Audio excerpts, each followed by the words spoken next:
మనం నాకు ఆ పూరలకి దేనికోసం మాట్లాడుకుంటున్నాం? దేనికోసం? అబ్రహాం గారి గురించి మాట్లాడుకుంటున్నాం. ఆశీర్వాదం కోసం మనం మాట్లాడుకుంటున్నాము. ఇది ఎన్నోవరు?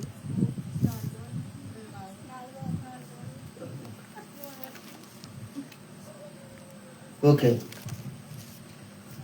కనుక అబ్రహాం గారిని దేవుడు ఆశీర్వదించాలనుకున్నాడు.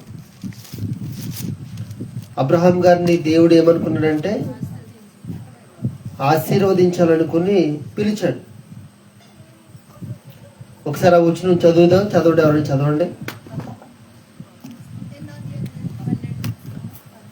ఆదికాండం 12వ అధ్యాయము మొదటి వచనం నుండి 4 వచనాలు.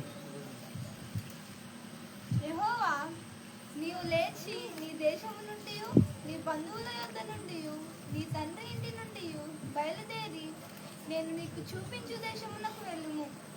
నిన్ను గొప్ప జనముగా చేసి నిన్ను ఆశీర్వదించి నీ నామమును గొప్ప చేయుదును.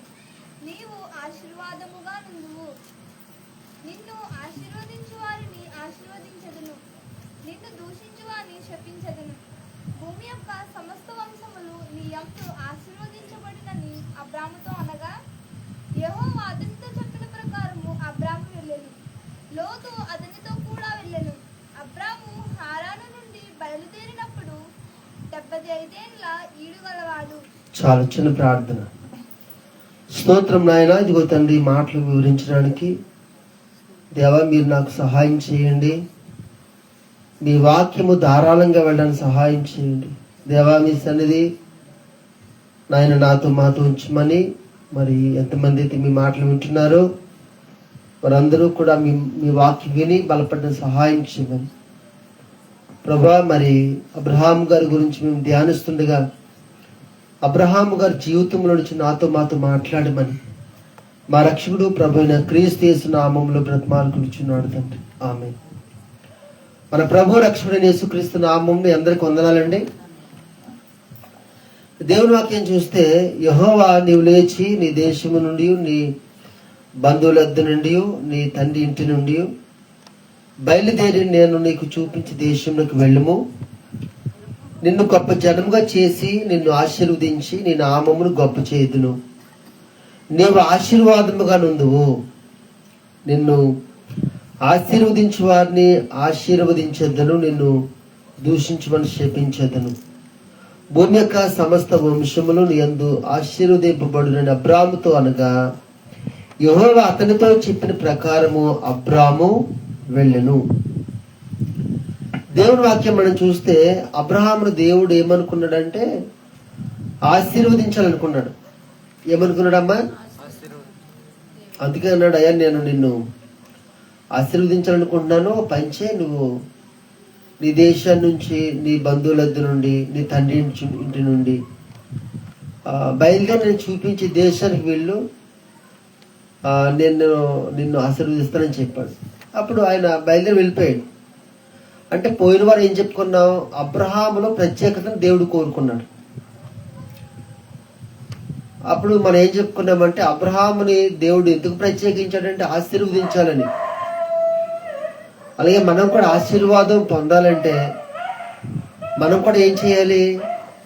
ప్రత్యేకింపబడాలి. ఒక క్రైస్తవుడు ప్రత్యేకమైన జీవితం లేకుండా ఎంత మాత్రం కూడా ఆశీర్వాదం పొందుకోలేడు. క్రైస్తవుడు ప్రత్యేకమైన జీవితం లేకుండా, ప్రత్యేకింపబడకుండా ఆశీర్వాదం అనేది ఎంత మాత్రం కూడా పొందుకోలేడు. అందుకనే నేను మీతో ఏం చెప్తున్నానంటే, మీకు ఆశీర్వాదం కావాలంటే మిమ్మల్ని మీరు ఏం చేయాలి? పరీక్షించుకోవాలి. ఆశీర్వాదం కావాలంటే మిమ్మల్ని మీరు ఏం చేయాలి చెప్పండి? పరీక్షించుకోవాలి. ఒకవేళ నిజంగా అబ్రహాము వాళ్ళ మీరు కూడా ఒకవేళ ప్రత్యేకంగా జీవిస్తుంటే ఈరోజు కాకపోతే రేపైనా ఆశీర్వదిస్తాడు దేవుడు. పల్లెకి వెళ్ళామనుకోండి, దగ్గర కష్టపడ్డాం, ఒక నెల రోజులు కష్టపడ్డాం అనుకుందాం. ఒక నమ్మకం ఉంటుంది. ఏమో నమ్మకం ఉంటుంది? జీతం ఇచ్చేస్తారంటారు. ఎందుకంటే చేసాం కదా. చెప్పండి ఏంటి? నెల రోజులు పనిచేసాం కదా, జీతం ఇస్తారని నమ్మకం ఉంటుంది. అలాగే నిజంగా దేవుడు అందరిని ఒకేలా ప్రేమించేవాడు. ఆయన అబ్రాహాము గారు నూకులాగా, ఇస్సాక్ గారి నూకులాగా, యాకోబు నూకులాగా, అలాగా తర్వాత ఉన్న వ్యక్తులు ఒకలాగా, మిమ్మల్ని ఒకలాగా, నన్ను ఒకలాగా ప్రేమించే లక్షణం దేవుడికి లేదు. అబ్రహాము ఆశీర్వదించబడ్డానికే ప్రత్యేకతను కోరుకున్న దేవుడు నిన్ను నన్ను కూడా ఆశీర్వదించాలని నీ నుంచి నా నుంచి ఏం కోరుకున్నాడో ప్రత్యేకత. నిజంగా మీరు ప్రత్యేకంగా జీవిస్తే ఈ రోజు కాకపోతే రేపైనా మిమ్మల్ని దేవుడు ఏం చేస్తాడు చెప్పండి? ఆశీర్వదిస్తాడు. అయితే గమనించండి, ఎమ్మటే దేవుడు చెప్పినట్టు బయలుదేరి వచ్చేసాడు. మనం 6-7 వచనాలు చదివితే 5 నుంచి చదువుతున్నాం. అబ్రాహాము తన భార్య అయిన సారాయిని, తన సహోదరుని కుమారుడైన లోతును, హారానులో తాను వారిని అర్జించిన యావదాస్తిని, వారు సంపాదించిన సమస్తమైన వారిని తీసుకొని కనాను దేశమునకు వెళ్ళుటకు బయలుదేరి కనాను దేశమునకు వచ్చిరి. అప్పుడు అబ్రాహాము షెకెమునందలి ఒక పొలము దాకా ఆ దేశ సంచారం చేసి మోరే దగ్గరనున్న సింధూర వృక్షము వద్దకు చేరెను. అప్పుడు కనానీయులు ఆ దేశంలో నివసించిరి. యెహోవా అబ్రాహామునకు ప్రత్యక్షమై ఈ దేశమును నీ సంతానమునకు ఈ దేశం ఇచ్చేదరని చెప్పగా అతడు తనకు ప్రత్యక్షమైన యెహోవాకు ఒక బలిపీఠమును కట్టాడు. ఇక్కడ చూడండి, ఆయన బయలుదేరి వచ్చేసాడు. ఆయన ఉంటున్న ఆ దేశం నుంచి, ఆ ఊరు నుంచి దేవుడు చెప్పాడు కనుక దేవుడి మాటను నమ్మి, దేవునిపై విశ్వాసం ఉంచి, దేవుడి మీద ఆధారపడి బయలుదేరి వచ్చేసాడు. వచ్చేసి కనాను దేశం వచ్చారు. కనాను దేశం వచ్చి ఆ కనానులో మోరే అనే ఒక ప్రాంతం ఉంది. ఆ ప్రాంతంలో సింధూర వృక్షం ఉంది. ఆ సింధూర వృక్షం దగ్గరకు వచ్చి అక్కడ బస చేస్తున్నాడు.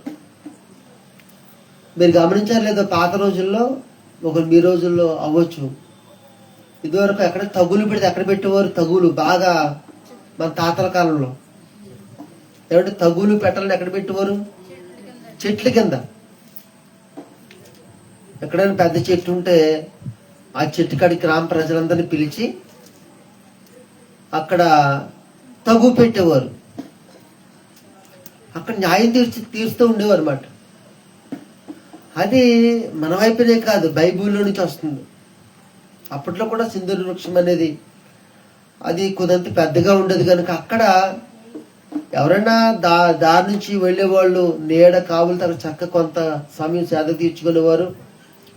కొన్ని సందర్భాలు అలా చెట్లు కాడ న్యాయం తీరుస్తూ ఉండేవారు. అందుకని అబ్రాహాము వెళ్తూ ఆ చెట్టు కనపడితే, మోరైన ప్రాంతంలో చెట్టు కనపడితే అక్కడ ఆయన బస చేస్తున్నాడు. ఆ సమయంలో ఆయన బస చేస్తున్న సమయంలో దేవుడు ప్రత్యక్షమయ్యాడంట. ఏమయ్యాడు చెప్పండి? దేవుడు ప్రత్యక్షమై చెప్తున్నాడు. ఏమని చెప్తున్నాడు? యెహోవా అబ్రాహామునకు ప్రత్యక్షమయ్యి నీ సంతానమునకు ఈ దేశం ఇచ్చేదనని చెప్పగా అతడు తనకు ప్రత్యక్షమైన యెహోవాకు ఒక బలిపీఠమును కట్టాడు. అంటే ఎప్పుడైతే దేవుడు ప్రత్యక్షమయ్యి అబ్రాహాంతో అన్నాడు, అయ్యా నేను నీ దేశానికి, క్షమించండి, నీ సంతానులకి నేను ఈ దేశాన్ని ఇస్తానన్నాడు. అనగానే ఎమ్మటి ఆయన ఏం చేయడు చెప్పండి? బలిపీఠం కట్టాడు. ఏం చేశాడు? బలిపీఠం కట్టాడు. అంటే గమనించండి, మనం ఈ బలిపీఠానికి ఒక పేరు పెట్టుకోవచ్చు, కృతజ్ఞత బలిపీఠం. ఏం చేయడండి? బలిపీఠం, కృతజ్ఞత. తనున్న పుట్టిన దేశం నుంచి కనాను దేశం వరకు దేవుడు నడిపించాడు. ఆ మోరే దగ్గరకు వచ్చిన తర్వాత, సింధూర వృక్షం దగ్గరకు వచ్చిన తర్వాత అక్కడ బస చేస్తే దేవుడు ప్రత్యక్షమయ్యి, నేను చెప్పినట్లే నువ్వు బయలుదేరి వచ్చేసావు కనుక నేను నిన్ను విడిచిపెట్టలేదు, నేను నీతోనే ఉన్నాను అని అబ్రహాముకి ప్రత్యక్షమై చెప్పి అంటాడు, నేను ఏం చేస్తానంటే ఈ దేశాన్ని నేను నీ సంతానానికే ఇస్తానన్నాడు. అనగానే కృతజ్ఞతగా బలిపీఠం కట్టాడు. అంటే దీంట్లో ఈ బలిపీఠానికి ఏం పేరు పెడుతున్నాం మనం? కృతజ్ఞత బలిపీఠం. చెప్పండి అమ్మా, ఏంటి? కృతజ్ఞత బలిపీఠం. అబ్రహాము దేవుడు చేసిన కార్యాల పట్ల ఆయన కృతజ్ఞత కలిగి ఉన్నాడు, అందుకని బలిపీఠం కట్టాడు. అబ్రహాము ఆశీర్వదించబడ్డానికే మొదటి కారణం ఏంటంటే ఆయన అన్య జనులలో నుండి ప్రత్యేకింపబడ్డాడు. మనం కూడా అన్య జనులలో నుండి ఎప్పుడైతే ప్రత్యేకింపబడతామో దేవుడు ఖచ్చితంగా మళ్ళీ ఏం చేస్తాడు చెప్పండి? దీవిస్తాడు, ఆశీర్వదిస్తాడు. రెండోది దానికి ఉన్న ఒక ఉన్నతమైన గుణం ఏంటంటే కృతజ్ఞత కలిగి జీవించడం.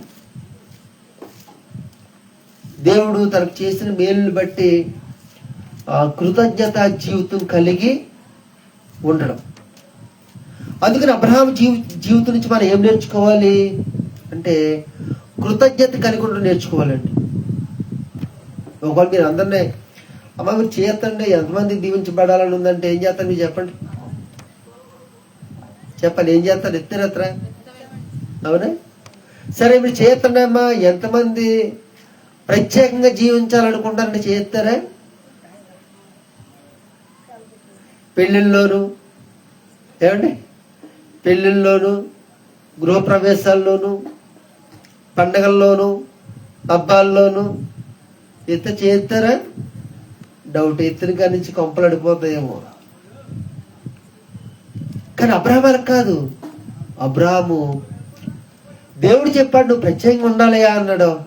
ఎమ్మటే ఆయన దేవుడు చెప్పినట్లే తన జీవితాన్ని ప్రత్యేకంగా ప్రారంభించేశాడు. అంతే. గమనించండి దేవుని బిడ్డలారా. రెండోది ఏంటంటే ఆయన కృతజ్ఞత